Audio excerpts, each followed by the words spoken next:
mengenai kecerdasan buatan yang di dalamnya ternyata menyajikan berbagai konsep teoritis dan filosofis. Jadi ada hal-hal yang juga menjadi numena sebelum kita sampai kepada fenomenanya. Karena di dalam fenomenanya itu tentu saja ada filosofi di balik AI tersebut. Dan AI ini merupakan kecerdasan buatan dari manusia, ya, kemudian memang adalah inovasi dari manusia untuk dimana membuat sistem komputer ini mampu meniru kemampuan daripada intelektual manusia. Dalam hal ini kalau kita seringkali menggunakan AI, salah satunya contohnya misalnya di handphone kita ada Siri dan lain sebagainya gitu ya, kemudian kita bisa berkomunikasi, ada jawaban dan ada dipandu dengan begitu banyak kesempatan di dalam kita mencoba untuk berikan instruksi. AI ini memungkinkan komputer untuk melihat daripada pembelajar di pengalaman-pengalaman, kemudian diatur sedemikian rupa dengan adanya pola-pola tertentu, sehingga di dalam artinya nanti dia akan memberikan respon balik, itu merupakan satu pola-pola yang kemudian diberikan kepada manusia. Dan kemudian juga nantinya ada membuat keputusan, menyelesaikan tugas-tugas kompleks yang jauh lebih cepat dan efisien. Yang selama ini biasanya kita libatkan begitu banyak orang-orang yang membantu kita untuk menyelesaikan satu tugas, tapi dengan AI ataupun adanya kecerdasan buatan ini seakan-akan kita punya personal assistant sendiri yang dapat menolong kita mengerjakan begitu banyak hal secara cepat dan juga secara efisien. Boleh lanjut?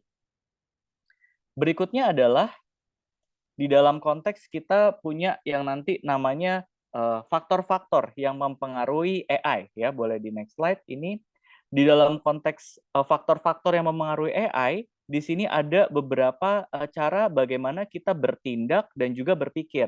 Ada bertindak atau acting secara humanly yang rasanya kok sepertinya bertindak layaknya manusia karena bisa memberikan ide-ide, inovasi dan bahkan bahasanya itu kalau misalnya di dalam konteks kita melihat kok sepertinya bahasanya mudah dipahami, kurang lebih seperti itu. Kemudian ada think rationally, jadi sistem yang mampu secara berpikir secara rasional.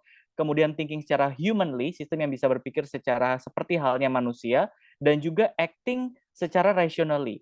Nah, disitulah ada kesempatan untuk bagaimana bertindak secara rasional. Ada mobil pintar dan lain sebagainya, misalnya seperti demikian ya. Kita boleh lanjut. Kalau misalnya kita sudah mengatakan hal seperti itu dan rekan-rekan sudah menuliskan terkait dengan AI, semoga nanti saya baca di dalam Zoom chat-nya ternyata nyambung gitu ya. Sekarang tuliskan di chat-nya, ini nanti bisa membantu untuk menggiring ke sesinya Kak Kila gitu ya. Kata yang terlintas di benaknya rekan-rekan PGSD ini ya, terkait dengan potensi dampak AI untuk sekolah dasar apa gitu ya. Jadi apa yang menjadi terpikir terkait dengan adanya potensi dampak AI kepada pendidikan sekolah dasar, baik secara positif ataupun negatif. Jadi boleh diketikkan saja kata yang terlintas di dalam chatnya ya. Kita akan lanjut berikutnya. Dan kemudian saat kita melihat daripada kesempatan ini semua, penerapan AI di dalam pendidikan ternyata ada juga virtual mentor Zhang gitu ya. Ada voice assistant, kemudian juga ada smart content. Ada juga smart classroom. Jadi dimulai dengan ada begitu banyak keterlibatan-keterlibatan AI yang bukan hanya smart home gitu ya, kita bisa mengatur kapan lampunya menyala, kapan lampunya mati dan kapan pintu terbuka dan lain sebagainya, tapi juga di dalam smart classroom kita bisa lakukan itu dan juga automatic assessment. Jadi dengan kita punya kesempatan untuk menilai, itu juga bisa dilakukan dengan sangat cepat tanpa kita harus melakukan melubangi dengan jarum ataupun lilin dan lain sebagainya untuk opsi A, B, C dan lain sebagainya itu bisa mendapatkan secara real time kurang lebih seperti itu. Kita lanjut. Next-nya adalah di dalam konteks kita melihat manfaatnya. Jadi tentu saja AI di dalam konteks kita yang menggunakannya secara positif, ini membantu kita untuk bisa menganalisis kemampuan siswa secara real time yang tadi saya sudah sampaikan. Kemudian juga punya pengalaman belajar yang lebih personal karena dilihat daripada sesuai dengan kecepatan atau pace daripada para siswa. Menghemat waktu, membantu guru juga lebih kreatif. Kadang-kadang kalau kita udah stuck karena berpikir itu melelahkan gitu ya, kita bisa coba klik aja chat GPT-nya, kemudian kita coba tanya, coba membuat ide untuk mengajar apa dan lain sebagainya. Itu langsung akan deng deng deng deng ada banyak sekali inovasi-inovasi dan ide-ide yang dapat kita modifikasi, bukan kita duplikasi copy paste untuk jadi apa yang kita tuliskan, kurang lebih gitu. Jadi akan begitu banyak variasi-variasi dalam metode pelajaran atau pembelajaran. Oke, kita next-nya. Nah, di dalam konteks yang berikutnya adalah kita juga punya banyak kesempatan untuk kita melihat guru ini harus paham terkait dengan penggunaannya gitu ya. Jangan sampai terlalu lebih, dan juga bagaimana kita bisa memilih dan memilah konten-konten pembelajaran yang sesuai dengan siswa. Jangan sampai terlalu melebihi dan lain sebagainya. Dan juga kita harus melindungi safety yang juga itu bisa menjadi satu ledakan informasi, tapi pada yang sama seluruh daripada kredensialitas ataupun seluruh data konfidensialitas kita juga bisa bocor dan lain sebagainya gitu ya. Next, berikutnya kita juga punya kesempatan untuk kita nanti bisa menggunakan dan melibatkan AI. Nah, sekarang kita akan coba juga melihat dari sisi perspektif Kristennya. Pak Ihan, untuk waktu dan kesempatan dipersilahkan. Terima kasih. Terima kasih Pak Wiputra, terima kasih juga buat teman-teman panitia yang udah bikin sesi diskusi ini, dan buat teman-teman yang bisa buka kameranya sehingga bisa juga kelihatan wajahnya, saya juga berterima kasih ya udah menemani. Saya share screen. Sebentar. Jadi kita akan lihat beberapa contoh aplikasi AI ya yang sebenarnya sudah cukup lama mewarnai kehidupan kita ya. Mungkin kadang-kadang kita tidak sadari, dan di situ bisa muncul masalah-masalah pertanyaan etika maupun teologis ya. Biasanya pertanyaan teologisnya muncul dari sisi etika sebenarnya. Jadi AI dan education terutama fokus kita. Tapi kita lihat dulu beberapa contoh ya. Ini adalah mungkin debut ya, penampilan pertama dari AI yang mengejutkan dunia tahun 1997.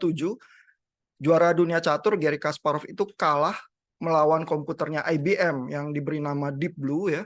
Dan itu udah 20 tahun yang lalu lebih ya, sehingga sebenarnya artificial intelligence itu teknologi lama ya. Dan Garry Kasparov itu pemain catur jagoan ya, dari 2.400 game yang dia mainkan secara serius, dia tuh cuman kalah 170 game saja ya, dan dia sangat agresif di atas papan catur.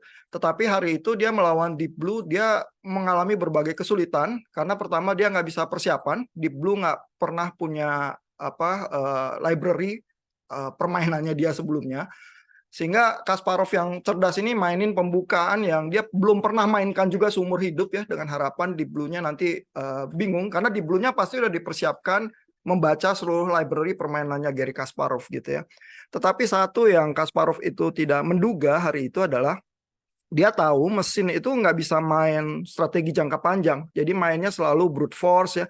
Kalau ada keuntungan material cepat akan makan dulu begitu ya.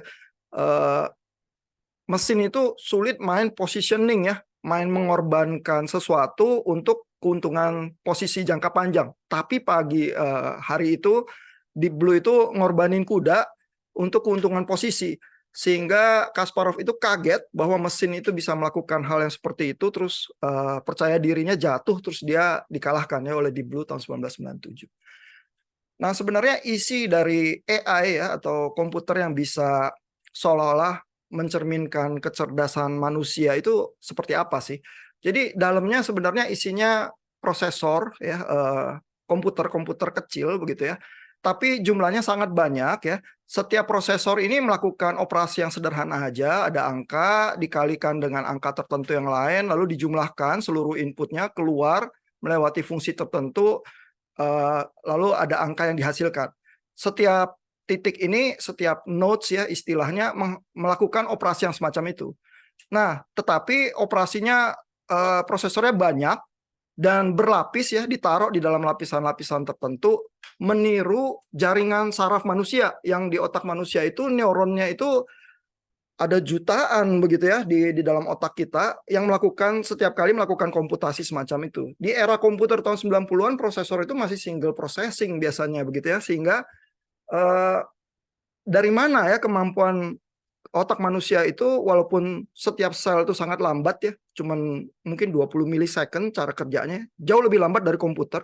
Tapi otak manusia itu mampu mengenali pola dengan cepat ya. Jadi dengan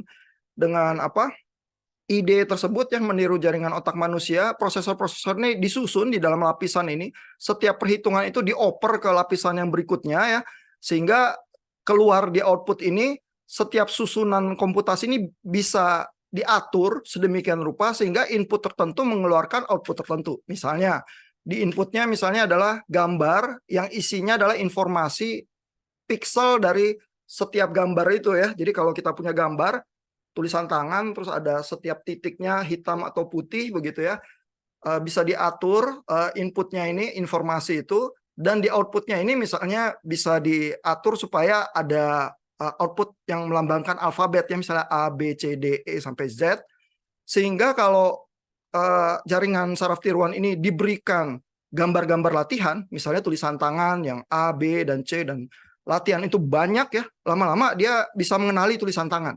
Gitu. Jadi idenya seperti itu.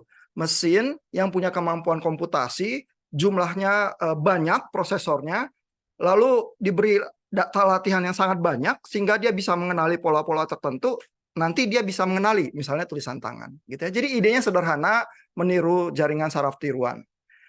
Nah, itu berhasil mengalahkan Garry Kasparov tahun 1997 ya. Nah, ini tahun 2012 ya. Satu aplikasi yang dipakai di supermarket di Amerika, namanya supermarketnya Target. Itu mirip seperti Walmart begitu ya supermarketnya.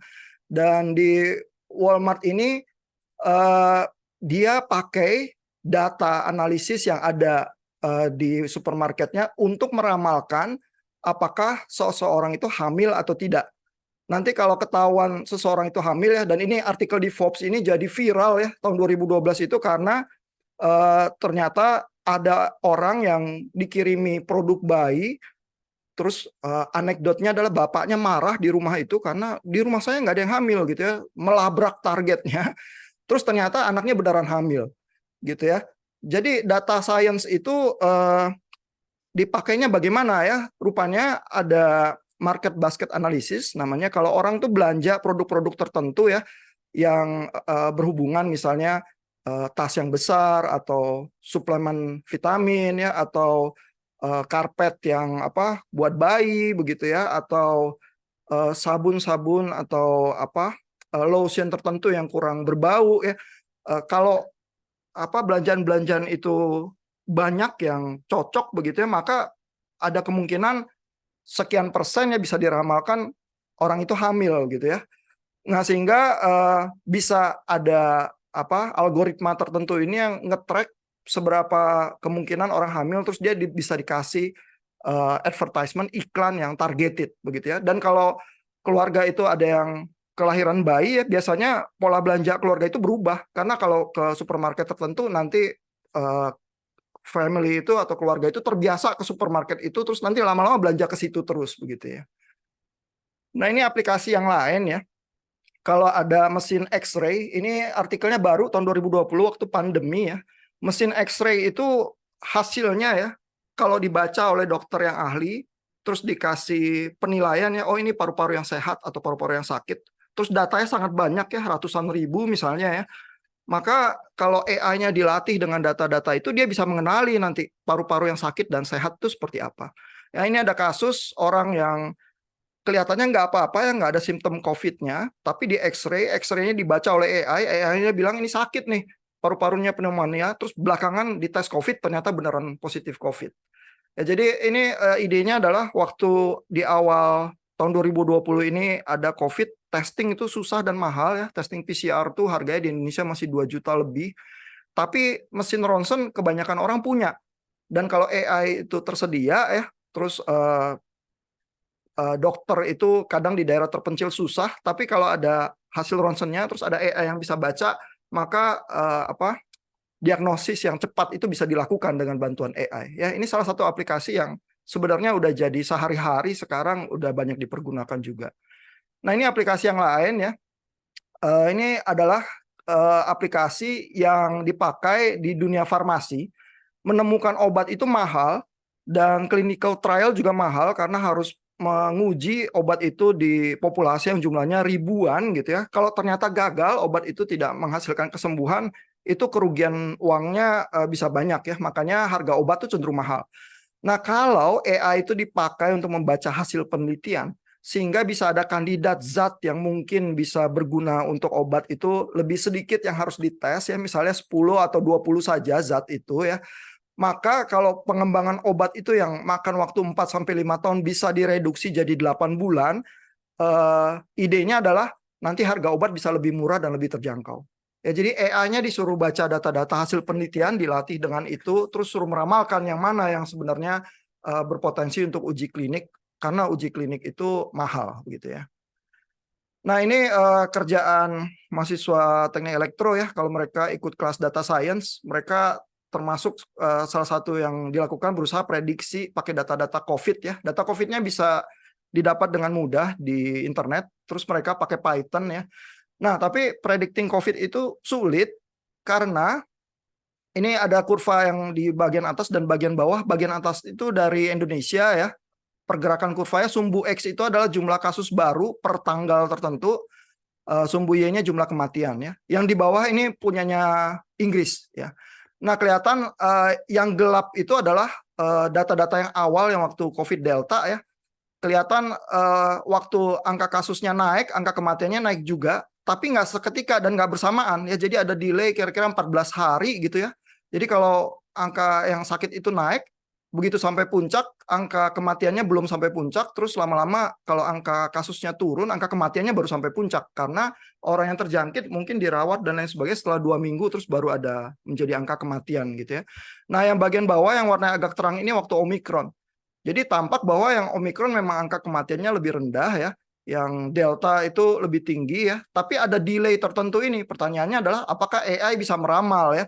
Masalahnya yang bikin susah adalah virus itu bermutasi ya. Sehingga sifat yang Delta dan yang Omikron ini beda. Kalau di Inggris beda lagi. Begitu yang Delta selesai, pemerintah Inggris itu buka lockdown-nya. Karena mereka bilang kalau banyak yang terjangkit, nanti banyak yang sembuh juga karena mereka vaksinnya kenceng ya. Ada AstraZeneca yang memang ditemukannya di UK. Nanti banyak imunitas ya sehingga angka Omikronnya rendah. Jadi mereka buka lockdown-nya, terus kita lihat angka Omikronnya memang cenderung rendah di bawah sini ya. Dan mungkin lebih rendah daripada Indonesia. Begitu. Jadi mereka bisa dibilang cukup berhasil. Cuma meramalkannya jadi sulit karena tergantung kebijakan negara itu seperti apa dan COVID-nya sendiri bermutasi ya. Nah, ini waktu saya tinggal 1 menit, kita lihat lagi. Ini contoh yang tadi disebut oleh Pak Wiputra ya, self-driving car future itu seperti apa. Kita lihat tadi yang meramal dengan data itu cukup sulit ya. Artikel Forbes yang bisa meramalkan pregnancy itu memang viral ya, karena kok bisa ya sampai seperti itu. Tapi market basket analysis itu memang mulai jadi biasa. Permasalahannya adalah kalau ada mobil ya, kita kasih radar, bisa pakai radio, bisa pakai cahaya. Ini radarnya tumpukannya banyak di atas mobil ini. Mobil ini diuji coba ya di San Francisco ya. Apa dia bisa memprediksi ya jalanan atau ada orang di jalan, orangnya bakal lari ke depan atau apa ya. Terus dia bisa nggak ngelewatin kota itu dengan aman ya. Ini robotaksi nih istilahnya ya. Nah, masalahnya ini dari GM ya. Ada kasus baru-baru ini nabrak orang ya. Lalu waktu dia berusaha minggir, orangnya keseret ya sampai 20 kaki begitu ya, sehingga langsung izinnya dia ditarik. Ya, basically problem prediksi itu sulit ya, dan menjadi pertanyaan besar apakah robot taksi itu akan benar-benar bisa aman di jalanan atau tidak. Itu masih jadi pertanyaan. Tapi di San Francisco ini, di California, selain GM yang melakukan percobaan, ada juga mobilnya Google yang berseliweran di sana ya. Lalu pertanyaan berikutnya, dan ini menyentuh mungkin harus dijawab dengan teologi dan etika ya, adalah bagaimana kalau AI itu dipakai untuk senjata perang. Dan kita melihat sekarang di perang Ukraine misalnya, perangnya pakai drone. Kalau pakai drone udah pasti di atasnya ada AI itu begitu ya. Nah, masalahnya terjadi perdebatan ya, kalau AI itu apakah untuk massive destruction, karena biar bisa hajar aja supaya keok betulan, terserah rakyat atau tentara ya, atau AI-nya kalau yang berusaha pakai etika perang ya, bilang bahwa dengan AI kita bisa lebih targeting, bisa lebih detail ya, sehingga jatuh korban lebih sedikit begitu ya. Nah, masalahnya pertanyaannya, kalau perang apa betul orang bakal jaga etika ya? Sekarang perang Palestina dan Israel aja semua orang nggak mau jaga etika, baik laki-laki, perempuan, wanita semua dihajar ya. Yang penting musuhnya keok. Sehingga ini ada janji ya dari US Department of State bahwa Amerika itu akan bekerja sama membuat regulasi dengan semua negara supaya etika perang itu terutama menggunakan AI bisa dijaga ya. Tapi apa betul itu akan bisa ya? Jangan-jangan kita mengulang lagi sejarah Perang Dunia Pertama dan Perang Dunia Kedua dengan korban yang sangat masif ya. Kalau Bapak Ibu udah pernah nonton Oppenheimer, tahu juga dilemanya ya. Dan bisa ada kemungkinan dengan AI kita menghadapi dilema yang lain lagi di perang yang lain. Mungkin saya sampai di situ dulu. Kalau ada pertanyaan dan lebih lanjut nanti kita bicarakan lagi.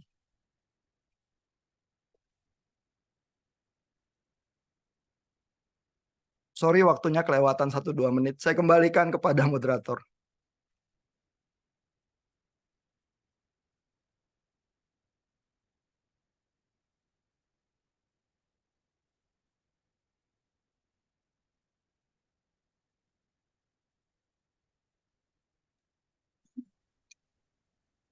Terima kasih kepada Pak Wiputra dan Pak Ihan yang sudah menyampaikan materi pada saat ini dan sungguh menarik bagi kita semua. Oke, bagi kakak-kakak semuanya, saat ini kita akan masuk ke sesi ice breaking. Jadi sebelum itu perkenalkan dulu saya Miranda dan teman saya Joyce. Kita akan memandu ice breaking pada kali ini.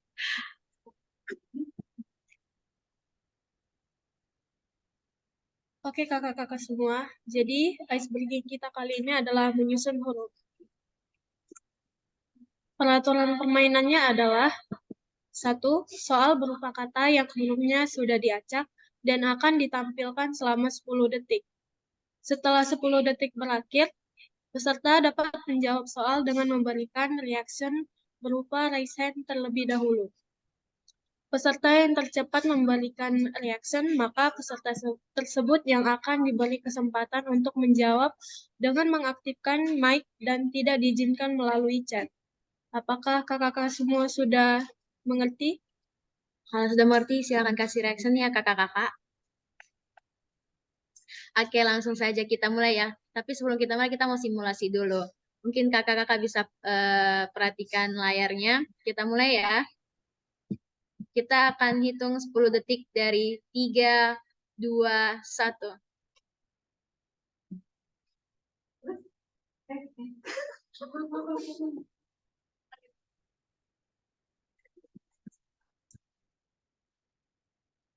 Oke, 10 detik telah berakhir. Kepada Kak Regina, silakan untuk menjawab. Jawabannya komputer.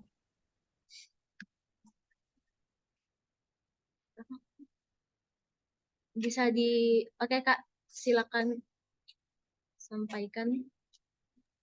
Jawabannya komputer. Oke, coba kita lihat ya. 1, 2, 3. Ya, memberikan. Oke, kita akan mulai ya. Apakah kakak-kakak semua sudah siap?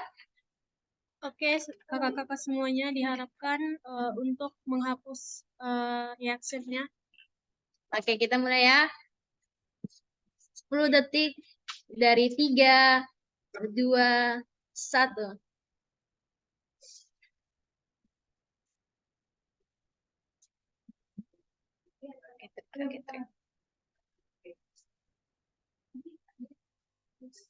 Oke, raisan pertama adalah Kak Catherine Vanessa. Silakan Kak. Jawabannya Bisa diulang Kak? gadget. Oke, coba kita lihat jawabannya. 3, 2, 1. Oke, benar sekali. Berikan tepuk tangan untuk kakaknya. Oke, kita lanjut ya kakak-kakak. Diharapkan reaction-nya dihapus ya kakak-kakak. Oke, kita lanjut. 10 detik dari 3, 2, 1.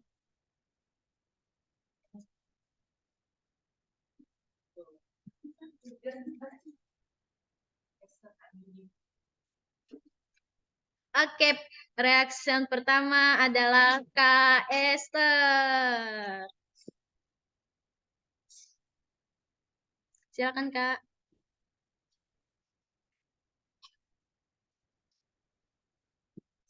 Oke, ada kakaknya? Oke, yang kedua memberi reaction adalah Kak Feby dan Kak Happy.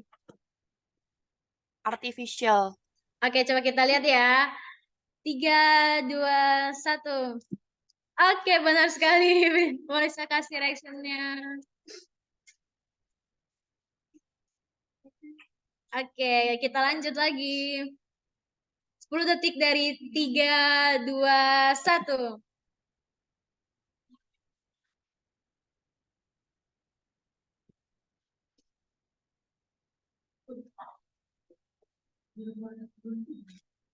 Oke, yang pertama memberi action adalah Kak Yosef Hanjaya.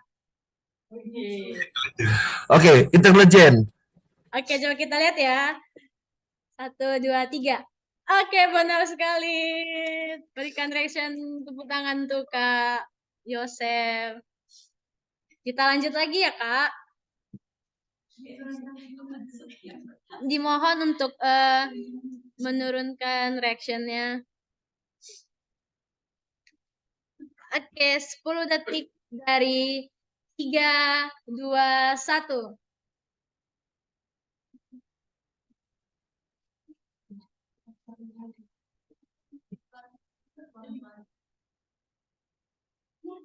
Oke, yang pertama mereaction adalah Kak Esther, Kak Nini, dan Kak Suarni.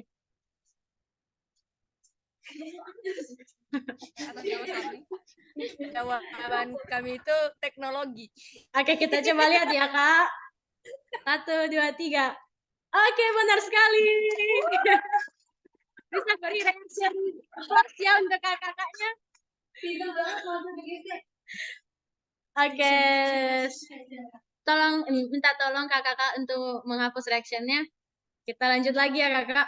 Mungkin kakak-kakak bisa lebih gercep memberi reaction-nya. Oke, 10 detik dari 3, 2, 1.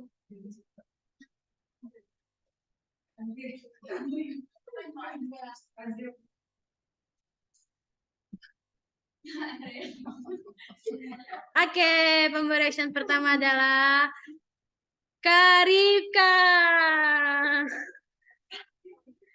Oke, coba kita lihat ya. Karika. Oke. Dekat, coy. Oke, coba Kak.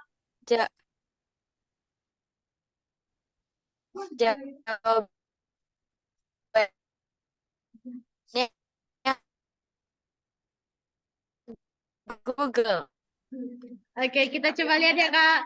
1, 2, 3. Oke, benar sekali. Oke, ini adalah soal terakhir. Jadi kita akan putarkan 10 detik dari ya, dimohon kakak-kakak untuk menghapus reaction-nya dulu. Oke, Oke, kita mulai ya. 10 detik dari 3, 2, 1.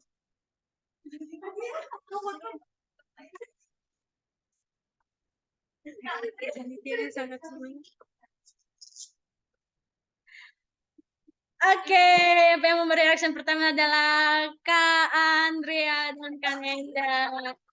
Jika dijawab, Kak. Terima kasih kesempatannya, menurut kami jawabannya adalah robot. Oke, kita lihat langsung saja. 3, 2, 1. Ya, benar sekali.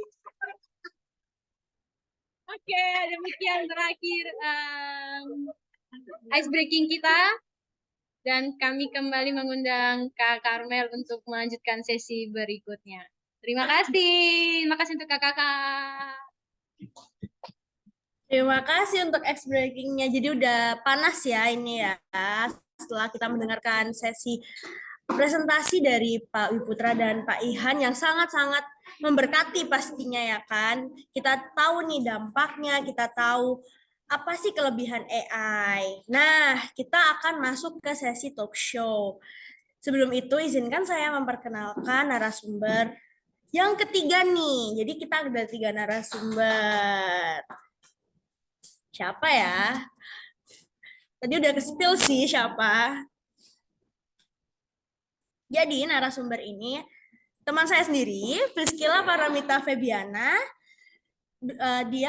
beliau dalam organisasi Forum Pelajar Kristen Kudus 2019 sampai 2020, tari tradisional SAGF, menjadi ketua 2019 sampai 2020, anggota akademik HMPS PGSD 2021-2022, dan Head of Division MDP HMPS PGSD 2022-2023. Pengalaman ke organisasi yang beliau telah raih adalah Kadif Muldok Drawing Competition HMPS PGSD, Kadif Registrasi New Student Orientation TC, Kadif Folklore Graduation TC and ITC. Oke, Bedroom PIC Graduation TC ITC Kadif Folklore lagi di 2023, dan Residen Asisten Gedung B di 2023 sampai saat ini. Oke. Tanpa berlama-lama lagi, kita akan sambut ketiga narasumber kita. Untuk Kak Priscilla, Pak Ihan, dan Pak Dwi Putra. Halo Pak. Halo Kak Priscilla. Halo, masih hadir. Halo, monitor. Halo, Kak Karmel. Halo. Oke, kita akan masuk nih Pak ke Pak Ihan, masuk ke sesi talk show kita pada sore hari ini. Nah, pertanyaan pertama nih, mengapa penting mengetahui teknologi AI pada saat ini? Pada saat praktek pendidikan dan pada saat sebagai guru Kristen. Oke, kita mulai dari Kak Kila dulu ya. Oke, Kak Kila. Oke, aku mau make sure apakah suara aku terdengar dengan jelas? Terdengar dengan jelas, Kak. Oke, jadi aku mau jawab ya, kenapa penting untuk mengetahui teknologi AI. Nah, seperti yang diketahui, di sini kan para calon guru-guru nih semuanya, bener nggak? Nah, dan teknologi itu semakin hari, semakin tahun itu terus update gitu. Nah, oleh karena itu penting juga untuk pembelajaran di dalam kelas. Nggak mungkin kan kita di yang zaman sekarang nih, anak-anak kita kasih metode untuk ceramah full gitu. Setengah hari mereka di sekolah itu metodenya hanya mendengarkan aja, hanya ceramah aja. Nah, itu kan nggak mungkin. Nah, jadi kita sebagai guru juga harus memperlengkapi siswa gitu, di mana mereka juga bisa nih berkenalan dengan teknologi-teknologi yang semakin canggih gitu. Selain itu penting juga karena dengan menggunakan teknologi khususnya AI itu kan ada banyak macamnya tuh. Itu akan akan membantu siswa agar siswa tuh misal lebih fokus, kemudian mereka nggak cepat bosan, sehingga di dalam pembelajaran itu mereka tuh dapat memiliki pembelajaran yang sangat efektif. Itu sih kalau dari aku. Terima kasih. Oke, thank you untuk Kak Kila. Selanjutnya kepada Pak Wiputra nih. Bagaimana Pak dampak teknologi AI terhadap pembelajaran? Baik, kalau dari saya, ketika teknologi ini menjadi satu luxury yang bisa menjadi inovasi yang ditemukan oleh manusia, ini menjadi satu inovasi yang memang sangat luar biasa, tren banget gitu. Karena kalau gurunya tidak memperlengkapi diri, padahal nanti siswanya akan menjadi teknologi user di masa yang akan datang, berarti kita yang akan ketinggalan. Jadi kita jangan menggunakan cara-cara yang out of dated kepada generasi-generasi yang akan ada di dalam updated. Tetapi kita perlu pikirkan ulang bahwa ternyata terjadi juga hal-hal yang perlu kita antisipasi karena nantinya pagarnya dalam menggunakan teknologi itu adalah dari mana direction daripada guru sendiri. Karena itu diciptakan oleh manusia, pasti ada keterbatasan. Nah, keterbatasan ini jangan sampai membuat ada rasa bergantung dan bahkan membuat mereka menjadi kehilangan makna daripada teknologi itu sendiri. Kalau dari saya seperti itu. Terima kasih Pak Putra. Untuk Pak Ihan, bagaimana Pak? Mengapa sih penting Pak untuk mengetahui teknologi AI dalam perspektif Kristen? Ya, penting sekali ya, karena baik di dalam kelas maupun di luar kelas, kita tuh hidup dengan AI ya. Ini saya share screen dari satu slide ya. Jadi ada film di Netflix ya, ini judulnya Social Dilemma. ini menceritakan bahwa semua platform sosial media itu sebenarnya di belakangnya ada mesin AI yang membaca perilaku usernya, dan usernya itu kan misalnya kalau di YouTube melakukan like ya, atau dia stay di satu video yang lama begitu ya. Nanti YouTube itu atau Facebook atau Twitter atau apapun platform kita itu ya mendeteksi kelakuan kita, lalu dia akan melemparkan sesuatu yang kita suka. Karena buat platform itu, kalau kita stay lebih lama di platform, dia lebih untung. Soalnya dia bisa melemparkan lebih banyak iklan ke kita karena jualan dia iklan. Ya, sehingga kita tuh ada sesuatu yang disebut engineered attention. Jadi attention kita tuh sebenarnya digiring ya dengan mesin AI yang ada di belakang platform itu ya. Nah, ini jadi agak berbahaya ya, terutama menjelang Pilpres. Misalnya saya nggak suka Jokowi ya, katakanlah begitu ya. Terus saya masuk ke platform. Oh, terus platformnya perhatiin nih, wah saya sukanya videonya Rocky Gerung ya, yang maki-maki Jokowi gitu misalnya. Nanti dia lemparin lagi video yang sejenis yang kayak gitu, yang mengkritik pemerintah kan banyak ya video. Terus saya jadi masuk ke dalam echo chamber saya sendiri. Saya dikonfirmasi, saya seneng nih.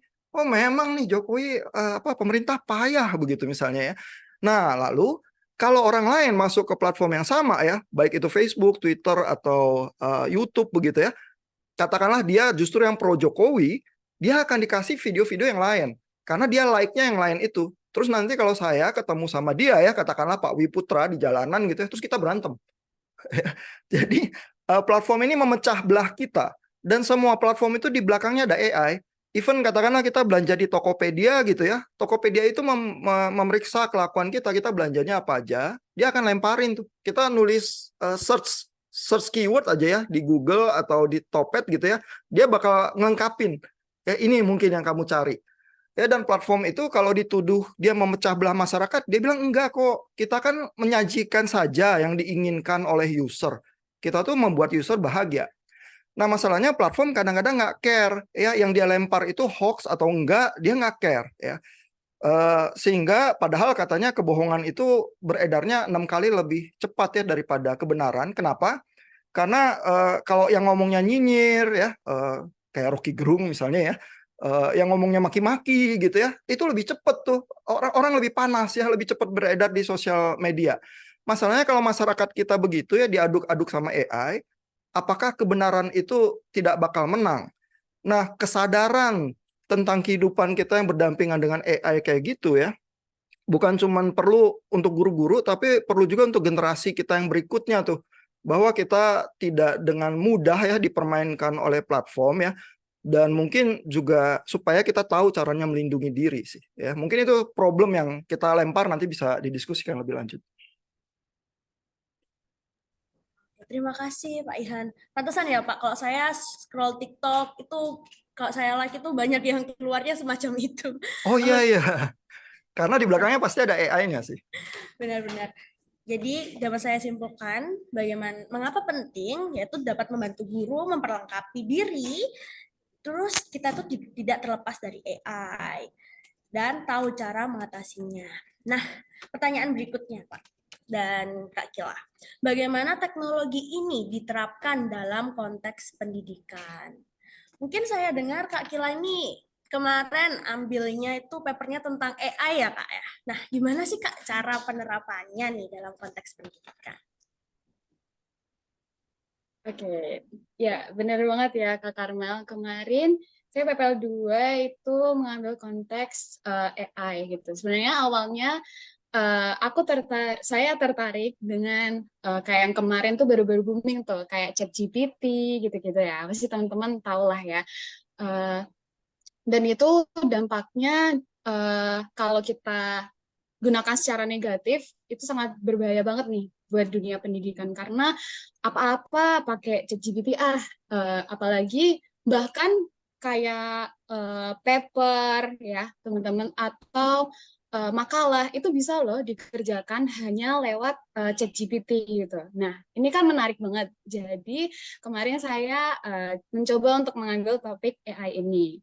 Nah, sebenarnya saya juga jelasin dulu. Kemarin tuh saya PPL-nya pada kelas kanak-kanak Kindi, anak-anak Kindi, dan saya dapatnya di K3. Nah, ini cukup menjadi tantangan karena nggak sesuai dengan ekspektasi saya sebenarnya. Karena kan anak-anak TK nggak mungkin nih pakai ChatGPT atau lain-lainnya gitu kan. Nah, tapi setelah saya melakukan research itu ternyata AI itu nggak cuman dari ChatGPT aja, tapi seperti Google, YouTube, itu dia ada mengambil sistem algoritma dari AI sendiri. Nah, jadi kalau melihat AI ini, jadi saya tertarik gitu kan. Nah, bagaimana diterapkan dalam konteks pendidikan? Nah, sebenarnya boleh nggak teman-teman dari Muldok mungkin bantu aku untuk share screen? Oh, atau apa aja ya teman? Share screen.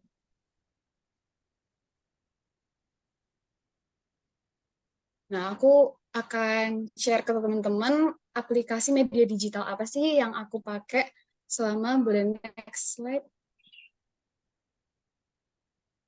Selama aku PPL di salah satu sekolah itu. Next slide lagi.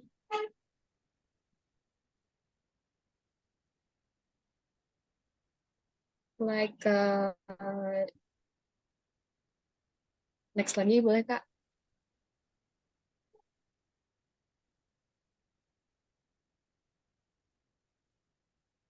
Nah, ini ya. Jadi ini beberapa aplikasi media digital yang aku gunakan selama aku PPL. Nah, pertama ada Perplexity, kalau teman-teman tahu. Ini, jadi ini hampir sama kayak ChatGPT ya. Boleh Kak ke slide yang kedua dan tiga. Ke slide 3 dulu. Sebelumnya. Nah, ini namanya, ini website ya teman-teman. Jadi ini website Perplexity. Jadi ini teman-teman bisa search apapun itu pertanyaannya, mirip dengan ChatGPT, tapi bedanya kalau ChatGPT itu kita nggak bisa tahu nih, mereka tuh ambil dari mana gitu. Misal dari website yang mana atau dari jurnal yang mana gitu ya. Tapi kalau di website yang ini kita bisa tahu nih, kayak teman-teman lihat ini yang aku lingkarin di atas, ada resource-nya. Nah, itu kan ada 1, 2, 3, 4. Nah, itu kita bisa, jadi jawaban yang dikasih dengan website ini tuh nggak mentahan gitu, tapi kita tahu mereka tuh ambil dari mana. Nah, itu juga kan kelebihan dari AI, jadi mereka itu bisa memberikan informasi-informasi dari berbagai banyak sumber gitu ya. Nah, gitu. Jadi ini salah satu media yang saya pakai selama PPL. Terus boleh balik ke slide yang tadi, Kak?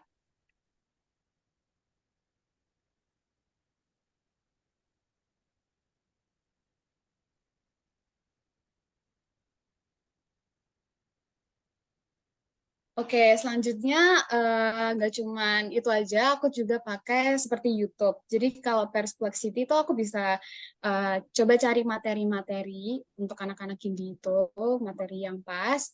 Terus di YouTube juga sama, di YouTube juga bisa cari materinya, atau anak-anak Kindi itu dengan topik ini kita mau cari craft apa ya, mereka mau bikin kerajinan tangan apa ya gitu. Terus yang sebelahnya lagi itu namanya Microsoft Bing. Kalau teman-teman tahu kemarin sempat booming juga.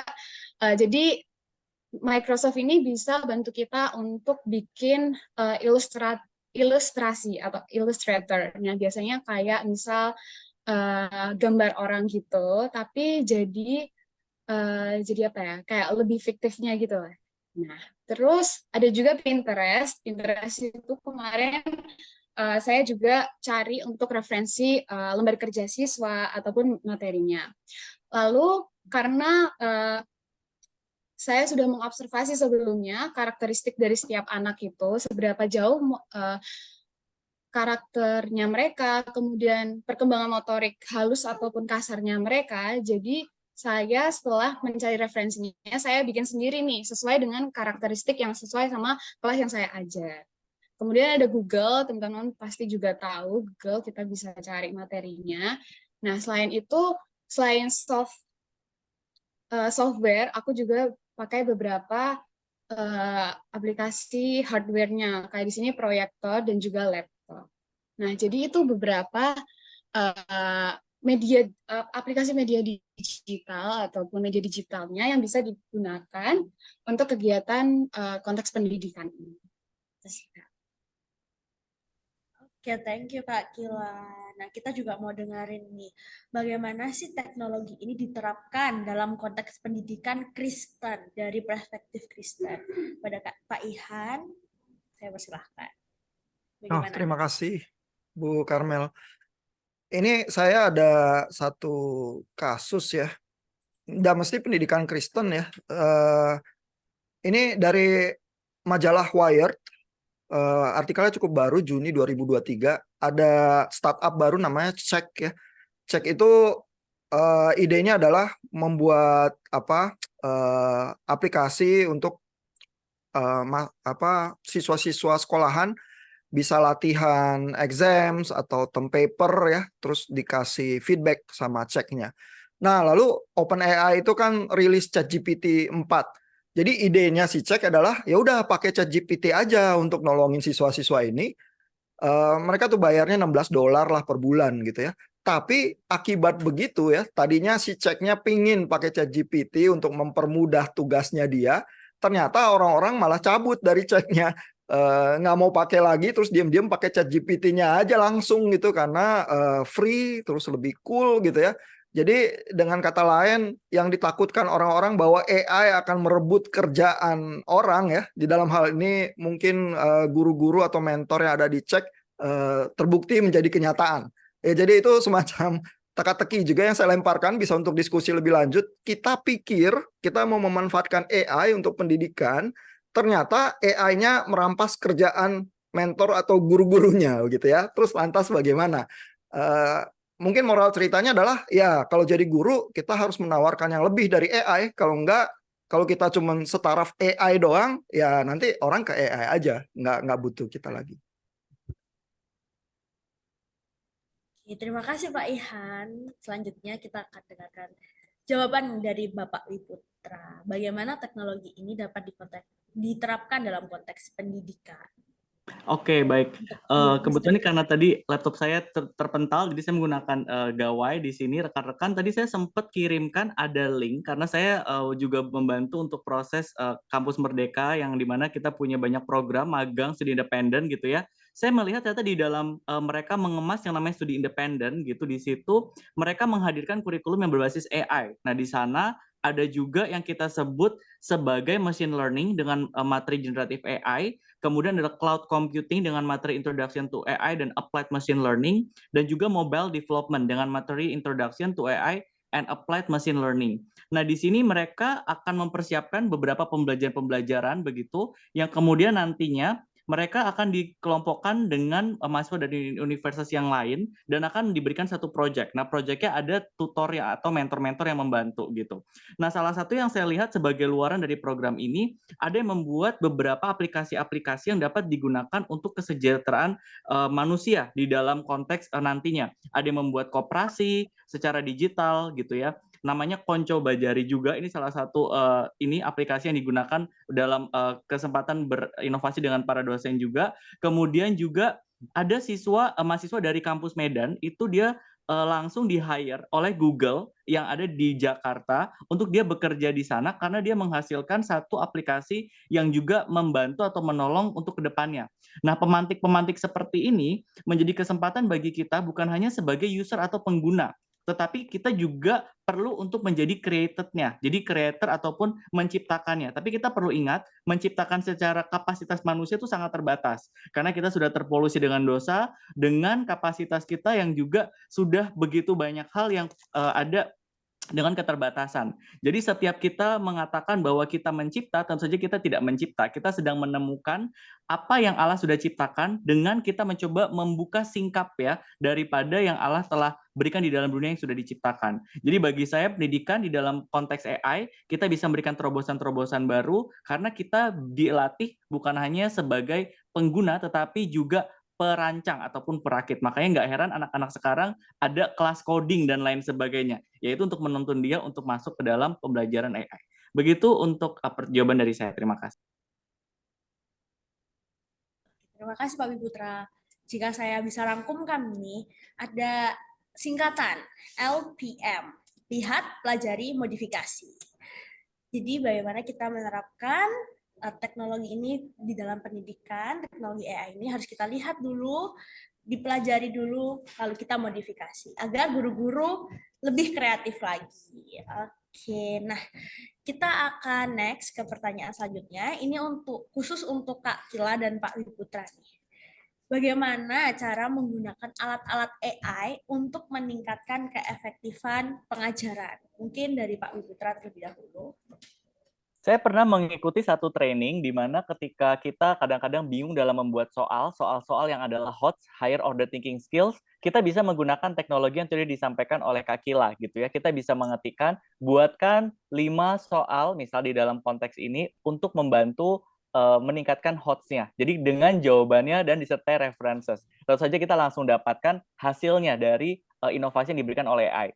Namun demikian, ada hal yang kita perlu jaga ketika kita sebagai seorang pendidik nantinya. Ketika kita mendapatkan setiap pengerjaan-pengerjaan berbasis tulisan gitu ya, kemudian kita melihat kok ini tulisan sangat indah sekali dan bagus sekali. Ternyata dia menggunakan AI. Nah, biasanya kita copy paste gitu ya ke AI-nya, ke ChatGPT, apakah ini tulisanmu? Nah, dia jawab, ya ini tulisanku gitu kan. Dan akhirnya kita berikan aja kepada yang menulis, what do you think? Ini kok tulisannya bukan original dari tulisan Anda, apalagi kita sering berkomunikasi ya, kok rasanya ini tulisannya jadi sangat menarik sekali. Nah, jadi memang kita perlu berhati-hati di dalam penggunaan AI ini, di samping AI ini sangat luar biasa sekali, inovatif sekali untuk juga kita gunakan. Jadi jangan sampai ketinggalan, pelajari, tadi diamati, tetapi kita perlu juga gunakan secara bijak. Itu dari saya.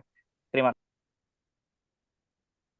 Terima kasih Pak. Oke, kita lanjut nih ke Kak Kila. Dalam penerapannya pada PPL 2 nih, kemarin kan kita PPL 2 ya Kak. Nah itu gimana sih Kak penerapannya nih? Apalagi di K3, sangat menarik sekali tuh. Bagaimana tuh penerapan di anak-anak? Gitu. Terima kasih. Oke, Kak. Nah, kemarin selama pengalaman, pertama benar banget yang dikatakan oleh Pak Putra, yaitu itu berkaitan dengan integritas juga ya. Jadi setiap hal informasi yang udah kita dapatkan, kita jangan langsung terima secara mentah-mentah, tapi dikelola lagi, terutama sesuai nggak dengan kebenaran-kebenaran yang ada, khususnya juga kebenaran firman Tuhan. Nah, kemarin tuh ada cerita menarik Kak dari siswa-siswa yang saya ajar. Jadi di kelas ini mereka itu jadi sebelum pembelajaran itu mereka kan ada waktu untuk bermain terlebih dahulu, baru mereka itu masuk ke dalam kelas. Nah, saya ikut bermain dengan anak-anak tersebut. Nah, selama saya bermain dengan anak-anak, ada satu hal yang menarik bagi saya, yaitu anak-anak itu udah nggak menyanyikan lagu yang sesuai dengan usianya.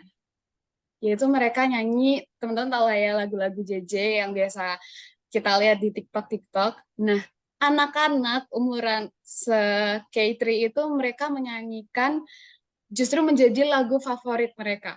Bukan lagi kayak dulu kita nyanyi apa ya, Papa Bolo-Bolo atau lagu-lagu Kristen anak sekolah minggu gitu ya. Nah, sekarang itu beda banget. Anak-anak malah nyanyiin lagu-lagu cinta-cintaan bahkan JJ. Nah, ada juga satu anak yang ternyata lingkungannya kurang sehat.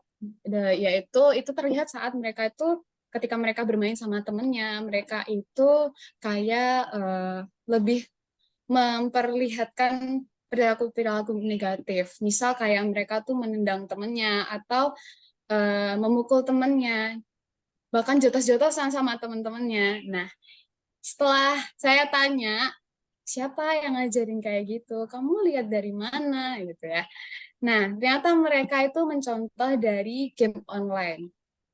Nah, itu berdampak banget ya buat anak-anak seusia seperti itu udah terpapar dengan hal-hal yang nggak semestinya.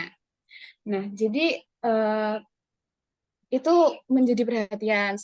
saya sendiri sih selama saya PPL, yaitu teknologi yang begitu canggih itu bisa jadi bumerang juga nih buat anak-anak, terutama dalam dunia pendidikan. Nah, selain itu ada juga anak-anak yang memang ternyata motorik kasarnya tuh nggak terlatih. Nah, setelah saya telusuri, terus saya juga tanya ke mentor saya, terus saya sempat kalau nganterin anak-anak pulang itu kan bertemu tuh dengan orang tuanya. Jadi bisa tanya-tanya. Nah, setelah saya pelajari lagi lebih dalam salah satu anak ini, ternyata jadi di kelas itu anak ini susah banget untuk bicara dengan jelas. A, I, U, E, O-nya tuh nggak jelas. Bahkan kalau dia menginginkan sesuatu itu hanya bisa menangis gitu. Tidak menyatakan apa sih yang dia pengen, apa sih yang dia mau gitu. Bahkan selama pembelajaran dia itu tidak fokus gitu dalam mendengarkan gurunya atau mengerjakan tugas-tugasnya. Nah, ternyata hal itu terjadi karena dia di rumah kebiasaan main game. Nah, jadi jari-jarinya itu hanya bisa jari jempol aja nih yang lancar. Nah, jari yang lain-lainnya ini nggak terlatih. Jadi motorik kasarnya itu kurang banget terlatihnya. Jadi itu berpengaruh dalam pembelajaran dia. Jadi waktu mereka bikin art and craft, misal menggunting, atau bahkan menulis, mereka tuh belum bisa menulis dengan lancar. Jadi itu sih Kak. Jadi AI ini bisa kita pikirkan lagi. Jadi kan K3 ya, jadi bingung nih kemarin mau pakai metode apa gitu ya. Nah, kebetulan kemarin tuh paper 2 saya itu lebih untuk meningkatkan konsentrasi, meningkatkan supaya anak-anak tuh jadi tenang, jadi fokus. Nah, salah satunya yang saya lakukan itu misal saya memberikan video ilustrasi. Jadi anak-anak itu bisa fokus gitu. Nah, dalam selama PPL itu berarti sekitar 2 mingguan saya teliti, anak-anak tuh lebih fokus melihat ilustrasi tersebut. Nah, tapi kita kembali lagi nih pada strategi pengajaran kita. Nggak mungkin kan dalam satu pembelajaran itu kita anak-anak tuh nonton video terus gitu. Emang sih itu membantu anak-anak supaya mereka tuh lebih konsentrasi. Nah, tapi perhatikan juga hal yang masalah yang tadi saya sudah sampaikan, problem-problemnya, yaitu ada motorik kasar yang harus mereka latih, harus mereka kembangkan, itu sih kan. Ya, thank you Kak Kilak, thank you Pak Mitra. Jadi ada dampak positif dan dampak negatifnya ya dari keefektifan AI yang digunakan atau diterapkan dalam kelas. Oke, sebelum kita lanjut ke pertanyaan berikutnya, jika teman-teman, rekan-rekan punya pertanyaan nih, bisa ditulis di kolom, bisa ditulis pada link yang sudah disediakan oleh panitia. Belum Kak, belum Q&A kita. Kita masih mau lanjut nih. Ya, itu kodenya. Bisa di-scan atau bisa juga diklik tuh, ada di kolom chat. Oke. Kita akan ke pertanyaan berikutnya ya. Nah, bagaimana menghadapi tantangan dan hambatan dalam mengadopsi teknologi AI ini di dalam pendidikan berdasarkan perspektif Kristen. Mungkin hal ini dapat dijawab oleh Pak Ihan dan setelah itu Kak Kila ya. Jadi bagaimana sih Pak? Ya, makasih Bu Karmel. Ini ada satu teolog Katolik ya, Ivan Illich namanya. Dia rahib Katolik juga. Dia ini punya beban yang sangat khusus ya. Dia sangat tidak suka institusi ya. Jadi termasuk sekolahan. Jadi dia tuh mengkritik sekali sekolahan ya. Karena dia rasa sekolahan itu membunuh kreativitas, mencekoki dan lain sebagainya, dan orang sebenarnya seringkali gagal belajar di sekolahan hal-hal yang paling penting begitu ya. Ini fotonya ya, bisa teman-teman cari di internet dengan mudah. Dan teman-teman bisa bayangin ya, Ivan Illich ini rahib Katolik ya. Rahib Katolik itu sangat hierarkis ya organisasinya ya, tapi dia benci banget sama organisasi yang semacam itu gitu ya. Judul bukunya Deschooling Society, karena dia nggak melihat ada harapan lagi di sekolah. Sekolah itu harusnya udah dibubarkan saja begitu ya. Ini bayangin, dia tapi nggak dihukum sih sama gereja Katolik, nggak diekskomunikasi ya, tapi dia berhenti sendiri dari kerahibannya dia ya. Ini bukunya tahun 70-an ini ya. Nah, tapi dia tuh menawarkan solusi ya, bukannya enggak. Dia bilang, kalau gitu belajar ya sebenarnya apa sih belajar itu gitu ya. Ini ada segitiga belajar menurut dia ya. Belajar itu biasanya apa sih komponennya? Learning materials ya, bahan ajar. Mentor, itu guru ya, sama learning peers. Nah, learning peers ini juga jarang diperhatikan, padahal kalau ada teman untuk belajar itu selalu sangat menolong ya. Lalu dia bilang apa? Belajar jangan di dalam tembok sekolah. Yang penting ada learning web ini nih. Dan learning web itu apa? Menurut dia pakai komputer. Dia belum punya, nggak bisa ngebayangin internet di zaman itu ya, tapi dia sangat futuristik. Dia bilang adalah, sebenarnya orang kalau mau belajar ya, yang penting dia bisa ketemu learning materials, yang penting dia bisa ketemu mentornya. Kalau mau belajar masak, bisa kontak chefnya gitu ya, lewat daftar di komputer atau apa gitu ya. Terus dia punya teman yang bisa belajar masak sama-sama gitu ya, learning peers gitu. Nah udah terjadi pembelajaran gitu ya. Nah sehingga di era yang modern ini ya, kritik Ivan Illich ini munculnya dalam bentuk kalau kita punya teknologi ya, teknologi itu dipakainya untuk apa? Seringnya teknologi itu karena dari dulu kita fokusnya ke learning materials ya, karena learning materials zaman dulu sulit didapat gitu ya. Seringnya teknologi dipakai untuk learning material saja. Padahal kalau kita lihat learning triangle-nya Ivan Illich ini jauh lebih besar daripada learning materials ya. Dan dicekoki begitu aja itu yang paling dibenci oleh Ivan Illich ya. Orang ditumpahin learning materials nggak bikin dia belajar kok. Harus ada dinamikanya ya. Sehingga ada buku ini nih. Kalau teman-teman nanti ada pertanyaan-pertanyaan yang interesting ya. Terus habis dari sesi ini hari Senin boleh mampir ke tempat saya. Nanti saya kasih bukunya ya. Ini ditulis dengan beberapa teman-teman yang lain yang memikirkan permasalahan e-learning ini. Nah, di dalam buku ini salah satu gambarnya adalah ini ya, kalau kita pikirkan e-learning atau secara umum belajar dengan teknologi, kadang-kadang kita mikirnya cuma materi ajar ini, educational content, dan teknologinya ICT. Tapi di bawah gunung es ini banyak nih, yaitu guru-gurunya harus able ya. Kalau guru-gurunya cuma sebatas ChatGPT ya akan tergusur ya. Lalu culture itu seperti apa? Kalau culture itu mencekoki ya itu yang paling dibenci oleh Ivan Illich misalnya. Karena sebenarnya kita tuh tidak pernah belajar gimana caranya belajar, dan higher order thinking itu mengkritisi itu nggak bisa. Ya, karena kita biasanya dicekokin dan kita rasa kalau dicekokin kita taat, itulah yang paling baik begitu ya. Sehingga orang tuh takut dengan keraguan-raguan. Padahal semua scientific project itu harus bisa bertanya, harus bisa ragu-ragu, terus menyelesaikan pertanyaan-pertanyaan itu. Nah, itu nggak pernah diajarin di sekolah. Jadi kadang-kadang kalau di sekolah jagoan jadi peneliti malah payah begitu ya. Nah, lalu educational filosofinya seperti apa? Yang ditawarkan di buku ini adalah konstruktivisme. Jadi konstruktivisme itu keyakinannya adalah pada saat seseorang itu berusaha membentuk sesuatu ya, misalnya menulis paper atau apa ya, pada saat itulah sebenarnya dia baru belajar. Kalau dia cuma dengar-dengar, dicekokin doang, dia belum belajar apa-apa.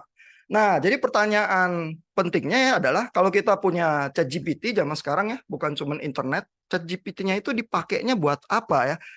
Harusnya sih kalau konstruktivisme, ChatGPT dipakai untuk menghasilkan interaksi ya antar orang. Ya, jadi misalnya kalau di kelas-kelas saya ya, mahasiswa itu harus nulis summary sedikit ya tentang materi kuliah satu hari tertentu di kuliah data science. Terus dia harus menghasilkan 3 pertanyaan. Pertanyaannya boleh apa aja, dia nggak mesti jawab.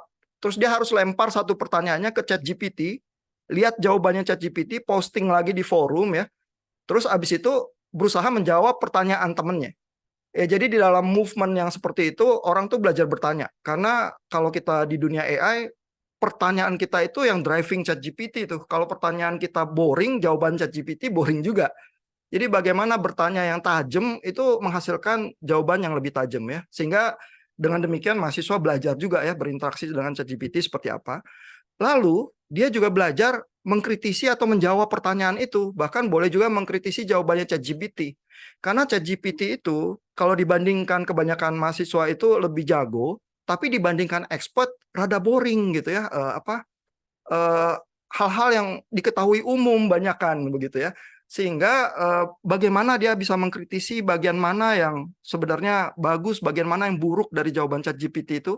Kalau dari muda orang dibiasakan berpikir yang kayak gitu, nanti pas dia dewasa dia tahu AI punya kelemahan-kelemahan, terus dia bisa berinteraksi dengan lebih produktif sama AI. Mungkin itu kali cara salah satunya. Terima kasih Pak Ihan. Oke, gimana nih Kak Kila dalam praktek pendidikan? Oke.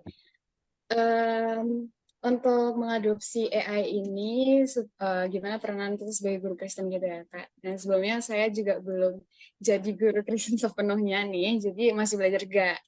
Nah, tapi satu hal yang saya tahu dan saya dapat nih selama PPL itu, ya itu, teknologi, apalagi AI, itu memang sangat amat membantu guru gitu ya, untuk mendesain pembelajaran gitu, untuk dalam pembelajarannya sendiri. Nah, tapi banyak banget kan informasi yang kita terima, tapi kita nggak bisa nih ambil secara mentah-mentah gitu. Nah, jadi kita harus mengolah lagi informasi-informasi itu, terutama sesuai nggak dengan kebenaran firman Tuhan. Khususnya waktu kemarin.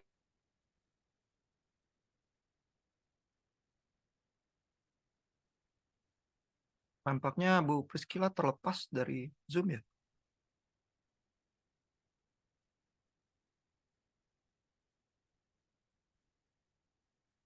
Iya, ya, nggak terlalu stabil ya jaringannya ya.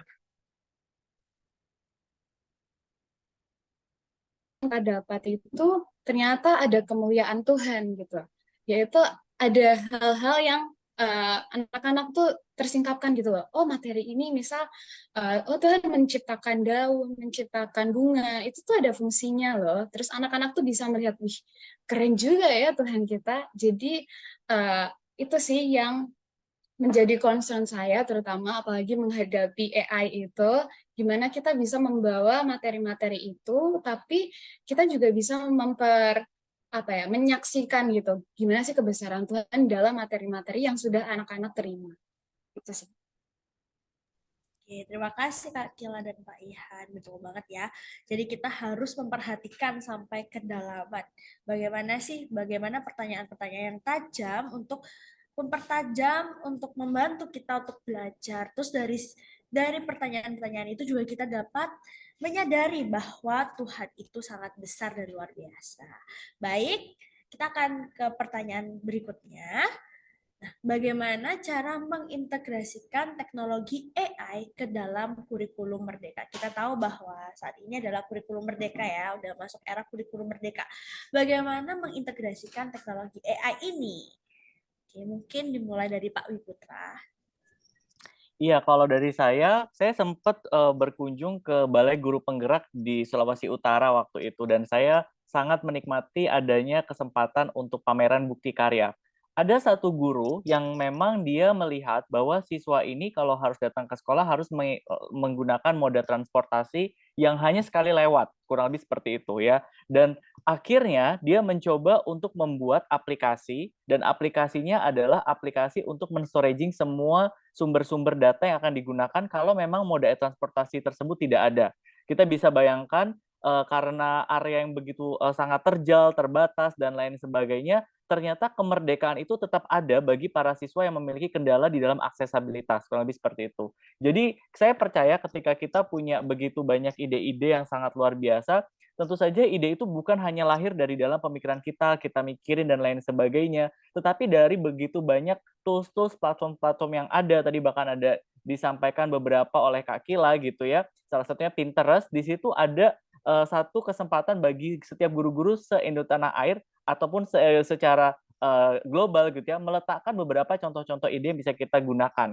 Selain itu, pemerintah juga punya aplikasi namanya PMM atau platform untuk Merdeka Mengajar. Di situ semua best practice guru, material-material guru, assessment itu muncul di sana. Jadi waktu kita menggunakan kesempatan untuk menggunakan word wall misalnya, di situ ada kesempatan lain untuk bagaimana siswa memiliki experiencing pembelajaran dengan gamification base, kurang lebih seperti itu. Jadi itu memberikan satu terobosan baru, ternyata nggak hanya paper and pencil, ngapalin catat buku sampai habis di papan tulis yang mungkin Anda juga alami, tetapi ada inovasi-inovasi lain untuk bagaimana kita melakukan cek pemahaman siswa secara formatif, dan sumatifnya adalah project based learning. Artinya mencoba mengartikulasikan semua ide-ide gagasan ke dalam satu tugas yang kemudian ini bisa disorot dari penilaian dari mata pelajaran yang lain, kurang lebih seperti itu. Jadi transdisciplinary unitnya bagi para siswa SD, dia akan sangat terasa sekali. Kok kelasnya ini sangat satu atau holistik, kurang lebih seperti itu, dan tidak terpisah-pisah antara satu mapel dengan mapel lainnya. Kurang lebih begitu dari jawaban saya. Terima kasih. Terima kasih Pak Wiputra. Oke, kita lanjut ke Pak Ihan. Bagaimana cara mengintegrasikan teknologi AI ini ke dalam kurikulum Merdeka? Iya, sebenarnya yang berharga untuk dibawa oleh siswa maupun mahasiswa ya ke dalam kehidupan kan kemampuan berpikir itu ya sebenarnya ya. Kalau peralatan-peralatan teknologi itu memang sebaiknya kita perlakukan sebagai alat ya. Jadi misalnya ya salah satu yang memaksa kita berpikir ya dengan lebih intens biasanya adalah kalau kita mau pakai gamification ya itu perdebatan tuh. Ya perdebatan itu cukup intens ya memaksa orang itu mengartikulasikan argumentasinya terus bereaksi ya terhadap argumentasi lawan begitu ya. Nah, jadi di kelas saya salah satunya yang saya uji cobakan ya ada ajang debat tapi berdebatnya boleh bawa ChatGPT gitu ya. Nah, itu cukup intens juga ya. Tiba-tiba perdebatan itu bisa jadi lebih mendalam karena ditemani sama AI ya. Jadi ide itu sebenarnya muncul juga dari Garry Kasparov ya. Kasparov setelah dikalahkan oleh Deep Blue dia bilang kalau gitu main catur ya. Pecatur yang rada menengah gitu ya, yang bukan Grandmaster, kalau dia ditemenin mesin ya, dia bisa tuh agak bergulat dengan cukup intens dengan pemain yang Grandmaster ya. Nah, masalahnya kalau gitu turnamen catur kita buat aja pecaturnya boleh bawa mesin, lawan pecatur lain bawa mesin juga. Jadi tergantung mesinnya seberapa bagus dan tergantung pecaturnya juga ya seberapa hebat begitu ya elo ratingnya. Nah, pertandingan semacam itu bisa jadi sangat menarik ya. Nah, jadi Garry Kasparov itu menempatkan kalau ada AI walaupun dia kalah ya sama Deep Blue ya, tidak mesti menjadi musuh karena tadi beberapa teman-teman mahasiswa tadi bilang bahwa oh AI kreatif dan lain sebagainya. Sebenarnya di level yang sekarang ini yang ChatGPT itu kreativitas itu masih belum ya. Dan Kasparov itu meyakini bahwa kreativitas, passion, purpose of life itu domainnya manusia tuh. Sehingga manusia sama mesin itu nggak perlu dipertentangkan ya. Tapi kalau manusia plus mesin, jangan-jangan jauh lebih produktif daripada manusia saja atau mesin saja. Begitu ya, sehingga itu yang saya uji cobakan juga di kuliahan kita, sehingga AI-nya jadi tools tuh untuk membuat interaksi itu dan latihan berpikir itu lebih intens gitu. Baik, terima kasih Pak. Oke, selanjutnya kita ke Kak Priscilla. Bagaimana nih Kak saat penerapan di sekolah yang sudah menggunakan kurikulum Merdeka? Oke, Kak. Sebenarnya untuk sekolah yang kemarin saya PPL itu, untuk K3-nya tuh belum menggunakan kurikulum Merdeka sih. Tapi kalau kurikulum Merdeka itu kan juga menggunakan kontennya. Jadi saya mix nih. Jadi saya menjelaskan contoh materinya itu menggunakan video YouTube. Jadi anak-anak melihat seperti ilustrasi storytelling gitu. Nah, kemudian setelah anak-anak menonton, saya harus cek pemahaman anak-anak dong. Nah, jadi saya menggunakan games supaya anak-anak makin tertantang gitu untuk mau menjawab pertanyaan sambil mengecek pemahaman. Nah, jadi Kak, meskipun kita menggunakan AI, tapi untuk mengecek pemahamannya itu kita juga bisa mix nih dengan strategi atau metode pembelajaran yang lainnya. Contohnya salah satu yang saya gunakan itu adalah games. Jadi terlihat tuh mana ini anak yang tadi itu serius banget atau fokus dalam melihat materinya dan mana yang tidak. Nah, setelah itu baru deh kita mempertajam lagi untuk siswa-siswa yang mungkin belum terlalu paham nih sama materi yang seharusnya mereka harus pahami. Itu sih, Kak. Oke, terima kasih Pak Wiputra, Pak Ihan, dan Kak Priscilla. Oke, sesi kita talk show sudah berakhir. Nah, kita akan membuka sesi Q&A pada tim multimedia, bisa share screen.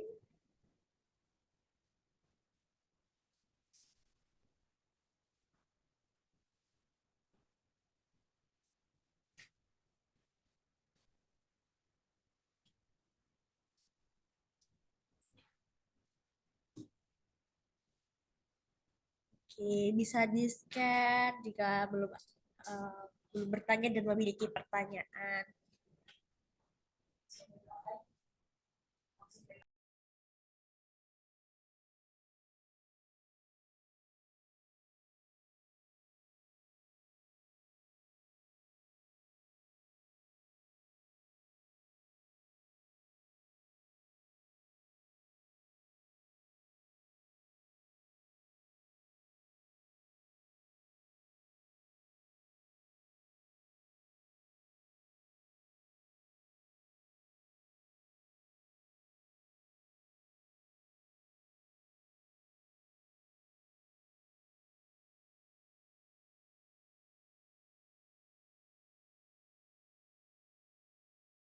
Oke. Jadi pertanyaan pertama dari Era, jika guru menggunakan AI untuk meminta bantuan, misalnya adalah pembuatan soal, lalu bagaimana peran guru dalam memaksimalkan potensi yang telah Allah berikan? Oke, baik Pak. Pak Ihan, Pak Wiputra, dan Kak Kila bisa menjawab. Mungkin dari Pak Ihan terlebih dahulu. Iya, jadi sebenarnya ya siswa maupun mahasiswa itu tetap butuh mentor ya, karena mentor itu salah satu bagian dari learning triangle-nya itu ya. Sehingga waktu soal itu, bahkan kalau soal itu dari AI ya, saya sih nggak suka ya soal-soal yang dibuat ChatGPT itu biasanya terlalu klise ya. Dan ChatGPT itu rada nggak bisa matematika ya, karena matematika itu perlu pemahaman teori yang sedemikian ya, sehingga dia bisa menyelesaikan persoalannya yang dia nggak pernah lihat sebelumnya. Padahal ChatGPT itu kan masih neural network klasik ya, yang kalau dia pernah lihat datanya dia bisa ya baru menghasilkan sesuatu. Kalau dia belum pernah lihat kayak sesuatu yang matematika, dia menghasilkan sesuatu juga sih, cuma sesuatunya ngawur gitu seringnya ya.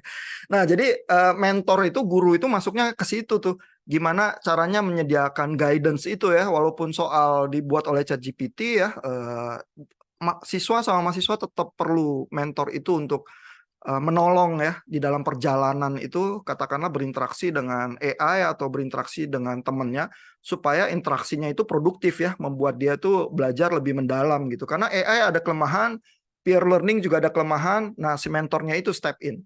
Tapi itu memang jadi membuat peran guru itu bergeser ya. Kalau tadinya guru itu cuman tumpahin material, sekarang nggak bisa lagi. Sekarang harus gimana caranya mengambil role mentor itu begitu. Ya. Terima kasih Pak Ihan. Ada tambahan dari Pak Wiputra? Kalau dari saya tentu saja untuk soal itu masuk ke dalam sisi yang adalah jadi secondary option ya. Tetap dari guru harus memegang tampuknya karena teacher directed gitu ya, student oriented and Christ centered gitu ya. Nah, ini memberikan kita kesempatan untuk bagaimana kita mengelola time management waktu kita. Anda yang sudah sempat mengecap PPL sudah sangat tahu sekali ya, waktu di sekolah efektif itu sangat luar biasa tight gitu ya. Kadang-kadang kita tidak memiliki waktu yang cukup banyak untuk bagaimana kita mengemas formatif-formatif gitu ya. Dengan demikian, Allah sudah memberikan kita satu kesempatan potensi rasio untuk bagaimana kita mencoba untuk menemukan inovasi AI, dan ini sudah dapat kita gunakan, tetapi waktu kita gunakan di tangan anak-anak Allah yang sudah di-redeem gitu, yang sudah ditebus, tentu saja cara penggunaannya jadi berbeda. Kita bukan hanya melihat bahwa ini menjadi satu kesempatan untuk kita gunakan, tetapi di dalam konteks ini kita bisa bantu untuk kita juga mengkritisi. Mungkin ada juga beberapa soal-soal yang bahkan tidak bisa terjawab seperti yang Pak Ihan sampaikan, karena ada keterbatasan. Kembali adalah kecerdasan buatan. Yang namanya artificial pasti ada ujungnya atau ada keterbatasan yang mungkin tidak bisa dijawab. Dan guru-guru ini adalah guru-guru yang harus memaksimalkan waktu potensi yang Allah juga berikan kepada kehidupan mereka. Saya serahkan kepada Kila untuk tambahan. Baik, kalau untuk sepengalaman saya, terutama saya kemarin ngajar Kindi, saya selama mencari soal, ada sih beberapa mencari contoh-contoh soal untuk anak-anak Kindi itu kemarin, tapi kurang sesuai dengan karakteristik anak-anak yang saya ajar. Nah, kembali lagi nih ke kita sebagai guru, kita kan bertemu dengan siswa, kita juga mempelajari seberapa banyak siswa ini mengetahui konten-kontennya, atau dari sisi motorik kasarnya itu siswa tuh baru sejauh mana. Nah, jadi bisa aja kita menggunakan AI, misal seperti saya gunakan Pinterest, tapi saya modifikasi lagi sesuai dengan karakteristik anak-anak yang saya ajar. Seperti tadi sempat dikatakan oleh Kak Karmel, ketika kita melihat, kita mempelajari, kemudian memodifikasi. Itu sih kalau dari saya. Terima kasih. Oke, thank you Pak Ilhan, Pak Wiputra, dan Kak Kila. Jadi kita dalam membuat soal juga butuh tuh tanya ke guru lain atau mentor kita. Tanya gimana sih caranya membuat soal-soal itu. Mungkin 2020 akan menjadi guru baru nih. Jadi ya kita harus banyak-banyak bertanya dan aktif. Lalu AI itu bisa menjadi second choice atau pilihan kedua. Bukan sepenuhnya kita bergantung pada AI. Karena kita yang tahu kondisi kelas kita tahu karakteristik anak-anak yang ada di kelas kita. Jadi kita nggak bisa mengandalkan AI sepenuhnya. Dan guru juga harus memaksimalkan waktu, memaksimalkan teknologi yang Tuhan berikan. Oke, nah pertanyaan kedua nih. Bagaimana menurut Kak Kila dan Pak Iha dan Pak Wiputra mengefektifkan penggunaan AI di sekolah-sekolah yang kurang jaringan, jauh dari perkotaan?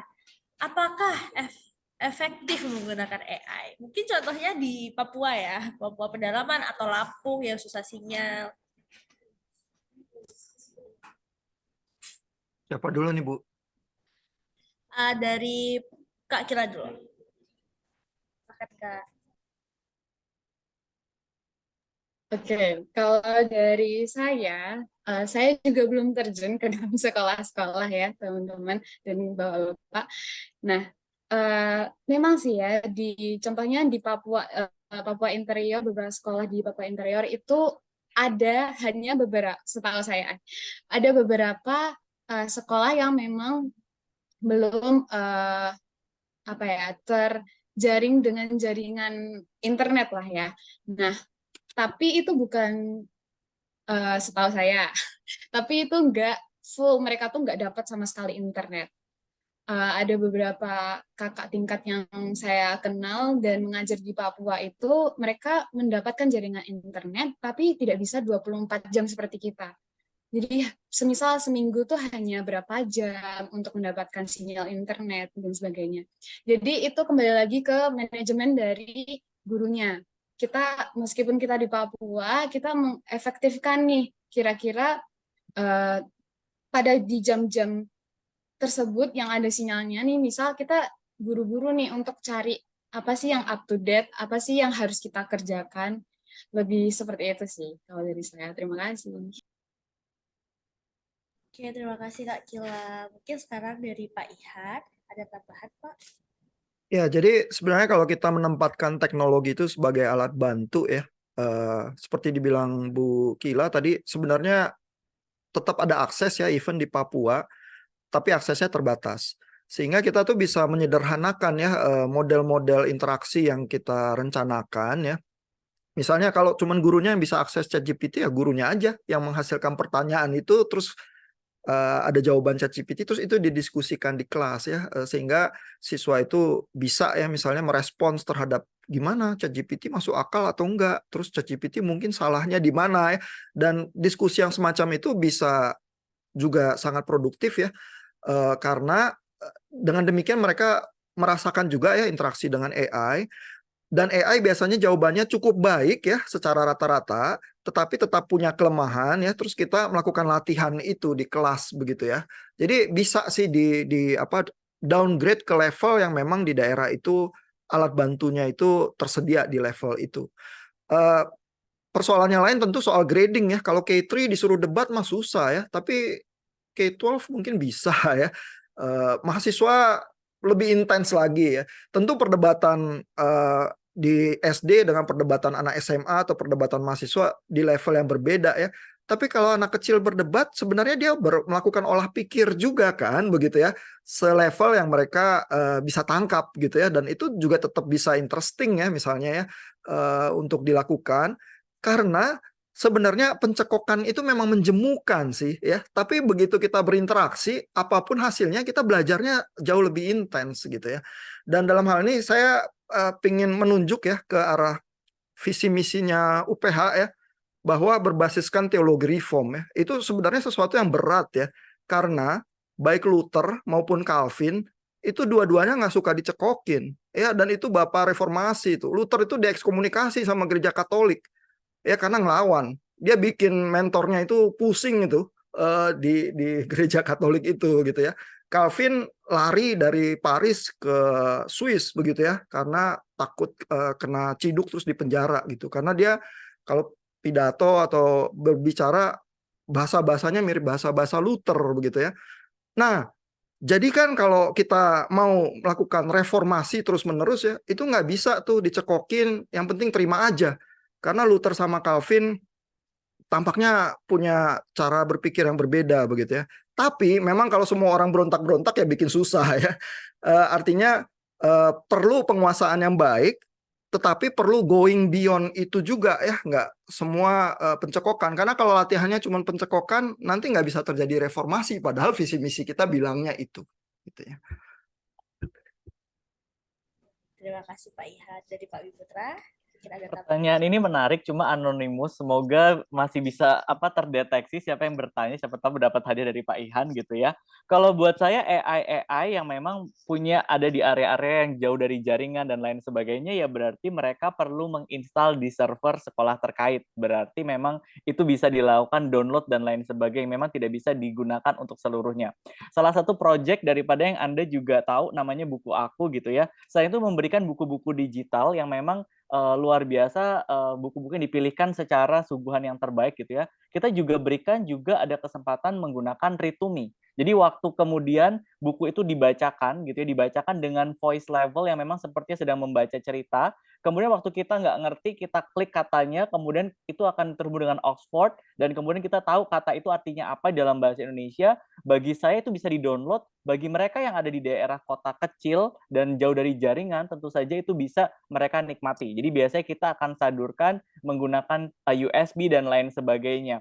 Tetapi memang kita perlu yang ada di daerah kota-kota terkecil sekalipun, saya percaya dengan pemerintahan yang sudah berjalan, ada tol langit. Jadi dengan kesempatan begitu banyak koneksi yang tanpa batas ini, rasa-rasanya ya, ada kesempatan-kesempatan di mana kita bisa sebagai seorang guru untuk mengemas semua hal-hal yang baik. Jadi kalau nanti para mahasiswa guru ini kita berikan kesempatan untuk ada di kebun anggur yang sangat jauh dengan kapasitas dan juga area-area yang terbatas, Anda nggak kaget lagi.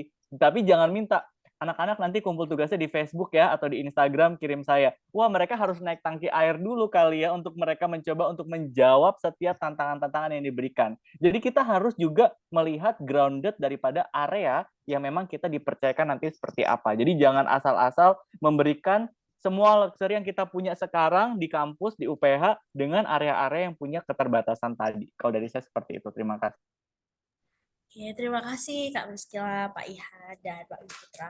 Benar ya, guru tuh yang harus memaksimalkan AI. Kalau misalnya tuh di daerah pedalaman, adanya guru yang pakai gadget, ya guru yang memaksimalkan.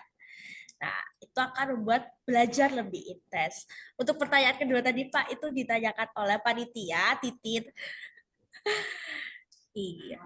Oh, tapi buku saya ada lebih dari 2 sih. Jadi kalau ada yang mampir ke kantor saya, terus langsung bertanya di tempat, nanti saya kasih juga bukunya. Siapa? Tuh teman-teman, yuk bertanya. Oke. Apakah ada pertanyaan nih secara langsung? Ada yang mau bertanya secara langsung sebelum kita tutup?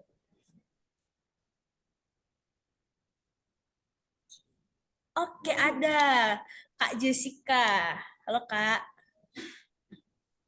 Apakah suara saya terdengar? Terdengar, Kak, jelas. Silahkan. Jadi, membicara tentang AI, saya tiba-tiba teringat satu fenomena yang sedang marak saat ini, yaitu metahuman, atau human yang diciptakan untuk hidup di metaverse. Menurut Bapak dan juga Priscila sebagai narasumber, apakah metahuman yang digerakkan oleh AI ini dapat kedepannya tuh dapat mengganti peran manusia di dalam pembelajaran atau bagaimana, terutama guru ya, karena metahuman itu didesain untuk lebih menyerupai ke manusia. Terima kasih. Oke, terima kasih Kak Jessica. Jadi pertanyaannya kalau boleh dirangkum tuh, apakah metahuman akan menggantikan peran kita sebagai guru di masa depan? Oke, mungkin dari Pak Ihan lagi. Makasih Bu Karmel. Nah, jadi apakah kecerdasan yang ditunjukkan AI itu sekarang sudah sama dengan kecerdasan manusia? Jawabannya itu belum. Karena AI yang sekarang ada itu tuh lebih spesifik ya. Misalnya AI yang ngalahin Kasparov ya mesin pemain catur gitu ya. AI yang di atas robot taksi itu ya mesin sopir gitu ya. AI yang kita pakai ChatGPT itu AI large language model namanya. Dia spesialisnya ke arah bahasa ya, sehingga kalau dia menelan data bahasa itu banyak, dia bisa ya nebak respons yang benar kalau disodorin kata-kata tertentu begitu ya. Jadi itu masih khusus spesifik begitu ya.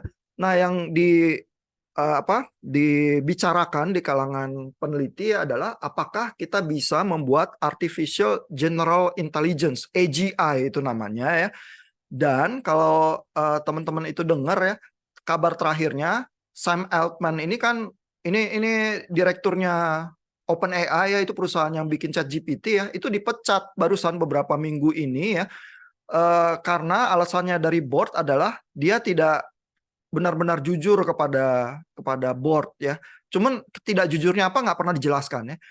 Lalu begitu dia dipecat, direkrut sama Microsoft ya, dan ratusan pegawai OpenAI itu mengancam boardnya bahwa mereka akan pindah ke Microsoft kalau anggota board yang memecat Sam Altman ini tidak dipecat. Terus akhirnya boardnya diganti ya, terus Sam Altman ini kembali ke OpenAI. Nah, isunya apa?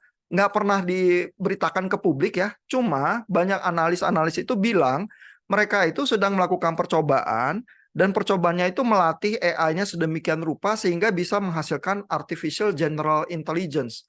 Nah, itu tuh susah ya, karena AI yang sekarang itu dilatih dengan data, kalau dia lihat data yang sama sekali dia belum pernah lihat, dia rada ngaco gitu ya. Nah, tapi kalau dia bisa memahami teori, bisa memahami rumus-rumus matematika ya, dan pelatihannya itu di level yang itu ya, yang level setaraf lebih tinggi lagi gitu ya, sehingga mendekati pemahaman ya. Nah, dia bisa jadi artificial general intelligence. Nah, sedekat apa Sam Altman itu di dalam eksperimennya mendekati itu ya, itu nggak ada yang tahu tuh, itu rahasia perusahaan ya. Dan tapi yang terjadi adalah fenomena dia dipecat dalam seminggu kemudian di hire lagi gitu ya, sehingga mengakibatkan banyak diskusi begitu ya. Nah, sehingga memang manusia seperti yang diyakini Garry Kasparov masih punya banyak kelebihan ya. Terus tadi pertanyaannya apa? Apakah metahuman akan menggantikan peran kita sebagai guru? Iya, di dalam level yang sekarang tidak. Ya, apalagi metaverse tuh nggak laku. Ya, karena kalau cuman sekedar lihat gambar-gambar orang ya, terus interaksinya payah begitu ya, ya itu nggak bisa. Ya. Tapi AI itu punya potensi ya, bisa baca wajah, bisa mengenali orang itu sedih atau gembira, ya, bisa memberikan respons. Juga di militer udah dipakai untuk berusaha mendeteksi kalau tentara itu habis dari perang depresi atau enggak, terus berusaha dipakai untuk konseling begitu ya. Jadi banyak ya memang potensi-potensinya ya, tapi sampai selevel artificial general intelligence belum ya. Nah, persoalannya adalah secepat apa itu akan dicapai? Apakah 50 tahun atau cuma 5 tahun? Nah, itu perdebatan yang sulit ya, dan itu yang membuat Sam Altman itu dipecat terus di-hire lagi. Ya, kita harus lihat nih beberapa tahun ke depan perkembangannya seperti apa. Baik, terima kasih Pak Ihan. Dari Pak Wiputra atau Pak Biskela ada tambahan? Ya, baik, terima kasih Jessica, pertanyaannya sangat menarik sekali gitu ya. Guru-guru harus up to date begini nih, harus tahu kata-kata metahuman, metaverse, dan lain sebagainya. Tentu saja potensi ini akan mengubah juga cara berinteraksi dengan adanya teknologi dan sama manusia misalnya. Kita misalnya mau buka sumber terus ditanya, are you robot gitu kan. Kadang-kadang like, hah kenapa kita ditanya are you robot? Kita kan manusia. Emang ternyata memang ada gitu ya potensi-potensi seperti itu. Berarti akan terjadi juga adanya perubahan sosial misalnya. Adanya identitas-identitas virtual. Mungkin secara kita reality seperti ini ternyata kita biasa aja gitu. Tapi ketika kita ada di dalam tanda kutip virtual, wah itu berbeda sekali dengan kita ganti identitas dan lain sebagainya. Itu membuat satu gebrakan yang terbaru bagi setiap online yang kita punya. Bahkan terjadi kolaborasi-kolaborasi juga misalnya, dan itu membentuk bagaimana kita berinteraksi. Nah ini makanya kita juga harus memiliki bagaimana wise secara digital citizenship. Nah ini juga menjadi terobosan yang baru untuk kita juga pelajari. Pengaruh pekerjaan misalnya, di mana ternyata dengan adanya tadi ada metahuman, metaverse, itu ada banyak sekali peluang-peluang baru yang mengubah cara kerja sektor termasuk pendidikan, bisnis, dan juga mungkin hiburan. Nah, biasanya orang bayar tol, dulu ada orangnya di toll gate-nya, kemudian kita bisa tapping atau kita kasih cash, udah mulai berubah. Nanti di tahun 2024 ternyata sudah nggak pakai lagi palang-palang gitu, semua orang akan langsung melaju dengan mobilnya, kemudian langsung dipotong dan lain sebagainya. Keamanan dan privasi misalnya, penggunaan metahuman, metaverse juga menjadi tantangan yang baru kalau ternyata terjadi kebocoran-kebocoran identitas pribadi, identitas virtual kita yang juga ternyata ini bisa menjadi dilema. Jadi saya percaya bahwa tantangan etika di dalam metahuman metaverse tadi ini akan menimbulkan terjadinya pergeseran-pergeseran, tetapi guru tidak bisa digantikan dengan AI. Kenapa? Karena sentuhan emosi, bagaimana kita membawa para siswa kita kepada Tuhan, mengarahkan dan lain sebagainya, itu tidak ada di dalam AI. Bahkan dia kalau ditanya, kira-kira kamu percaya Tuhan nggak? Mungkin jawabannya juga jadi beraneka ragam gitu ya. Mungkin kita masih harus masuk kelasnya Pak Ihan supaya lihat debat antara AI itu dan seperti apa bisa terjadi. Mungkin itu dari saya. Kila mau tambahkan, silakan. Kalau dari saya mungkin setuju dengan yang dikatakan sama Pak Ihan dan juga Pak Putra ya teman-teman.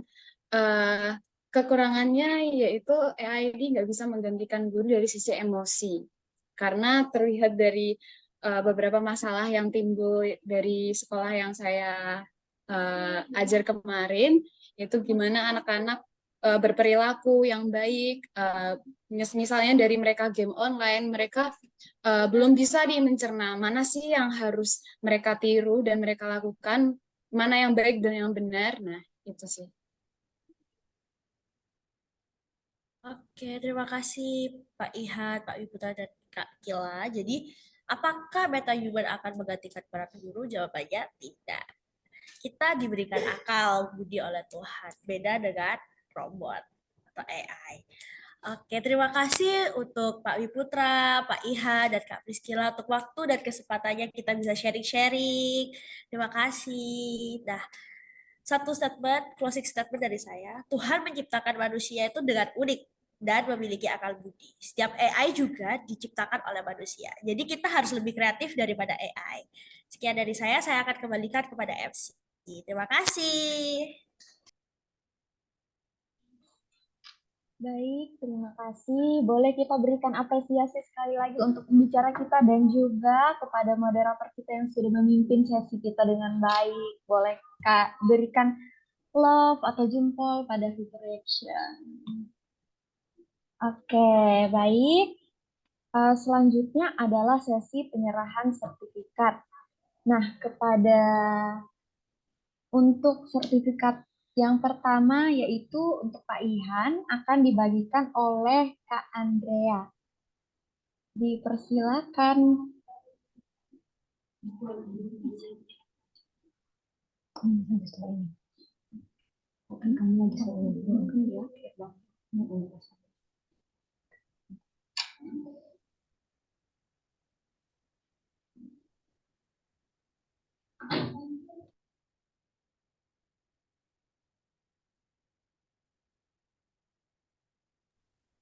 Oke. Terima kasih Kak Andrea. Terima kasih Pak Ihan sudah membagikan materi yang sangat baik dan menarik untuk pengetahuan baru bagi kami. Terima kasih Pak.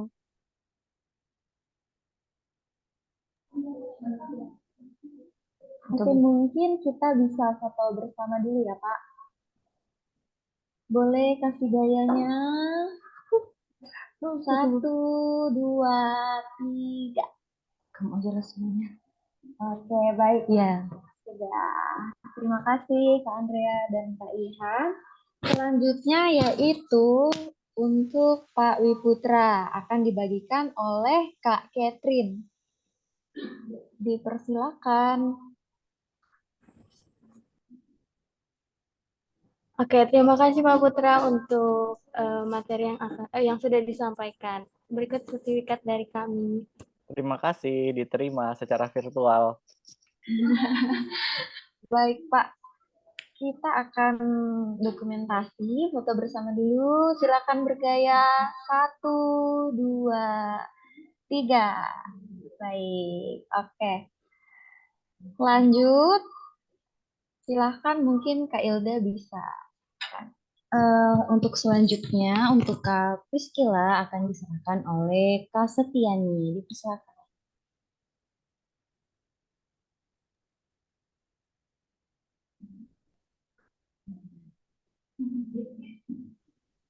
Terima kasih untuk Kak Priscila yang telah menjadi narasumber pada hari ini juga.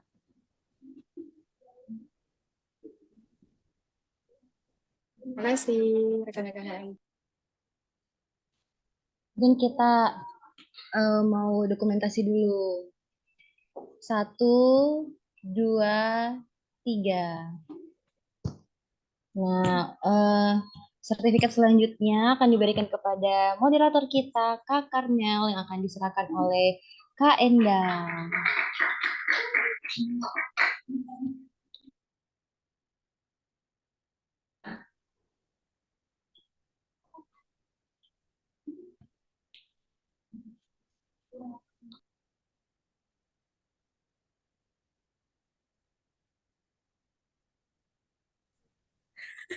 Terima kasih juga. Kita dokumentasi dulu. Gayanya Kak. 1, 2, 3. Oke. Oke, sekarang sekali lagi kami mengucapkan, mau foto bersama dulu. Baik. Oke, untuk foto bersama kita akan dokumentasi per slide. Jadi mungkin semuanya bisa bergaya selama mungkin karena kita tidak tahu berada di slide berapa. Oke, mungkin yang masih kakak-kakak yang masih off cam bisa diaktifkan kameranya. Kita akan melakukan sesi dokumentasi. Oke, siap. 1, 2, 3. Lanjut slide selanjutnya. Ada berapa slide nih, Kak? Ada 4. Oke. Lanjut. 1, 2, 3. Lanjut. Slide berikutnya. 1, 2, 3. Baik. Sekali lagi ya. 1, 2, 3. Baik, terima kasih untuk para peserta seminar. Sekali lagi terima kasih juga untuk para pembicara dan moderator kita. Nah, kita sudah berada di penghujung acara nih. Nah, jadi sekarang kita akan bersama-sama mengisi link evaluasi. Dimohon untuk seluruh peserta seminar bisa mengisi link evaluasi yang akan ditampilkan di layar. Mungkin bisa di-scan barcode-nya. Link evaluasi diisi dalam waktu 5 menit. Selamat mengisi kakak-kakak dan teman-teman semua.